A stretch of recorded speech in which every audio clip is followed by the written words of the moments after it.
Hey parents, Ryan here. Difficult conversations. We've all had them with our kids, and most of us wish we'd handled some of those differently.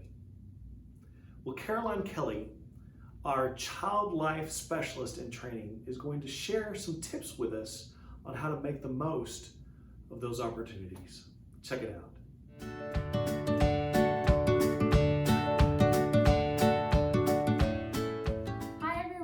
My name is Caroline Kelly, and I'm a member here at Saturn Road. I studied to become a child life specialist, so I have studied all about how to help families have difficult conversations with their kids and deal with crises and things like that. So today I'm going to give you guys 5 tips on how to have difficult conversations with your children. So number 1, I really want to encourage you guys to be honest with your kids. A lot of the time when hard things are happening or we're facing something that's really difficult for our families, we really want to kind of shy away from the truth because we don't want to scare our kids or make them feel as though we're worried or we're stressed. But whenever we're honest, then kids know that they can have a trusting relationship with us. Because what usually happens is we don't want to be honest and we kind of shy away, and then the kids find out the truth anyway, and then there's a lack of trust in our relationship.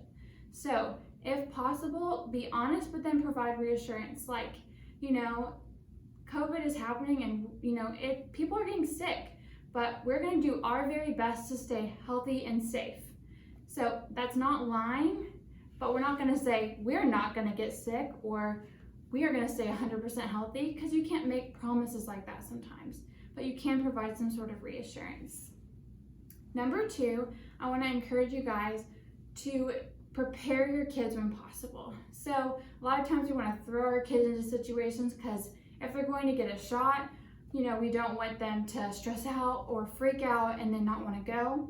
But if you can give them time to process what's going on, then they're much more likely to be able to ask questions, to handle it calmly. It's not 100% guarantee that they're not going to cry, but that way we know, okay, I know what's happening and I'm not thrust into a situation that I'm scared or I'm stressed because I didn't know what was going to happen.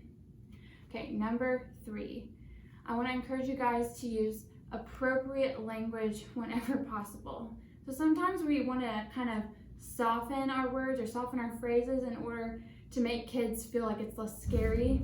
When someone dies, we want to say, oh, they passed away, or oh, they went to sleep.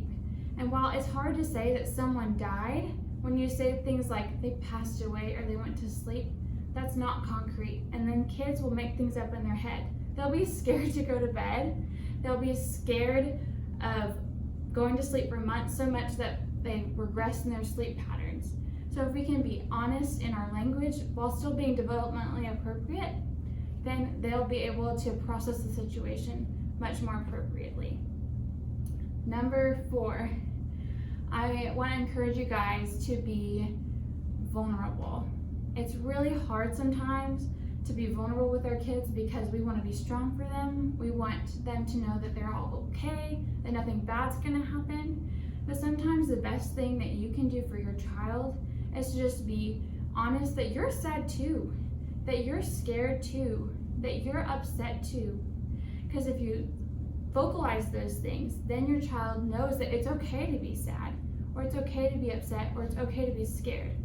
But the best thing is that as Christians, even though we say, oh, I'm sad, or oh, I'm scared, or worried, we can also tie it into our faith to know, I am sad, or I am scared, or I am worried, but I know that Jesus gives me hope. And that I know that I don't have to worry about things of this world because I know that Jesus is going to take care of me no matter what. So I really encourage you guys, even though it's really hard to be vulnerable with our kids, when you do that, that creates common ground for you guys to talk about, for you guys to work together through the hard things. And number 5, I really want to encourage you guys to normalize the situations that they're going through. So if it's possible, find a book about the situation that you're approaching that's a children's book and you guys can read it together. Talk about it. Provide them with routines so that they have someone that always reads them a bedtime story or always is there to pick them up from school. So if we normalize whatever the situation is, then they know that there's some stability to hang on to. I appreciate you guys so much for listening. If you have any questions, please feel free to reach out to me. I would love to talk to you guys. Thank you so much. Bye-bye.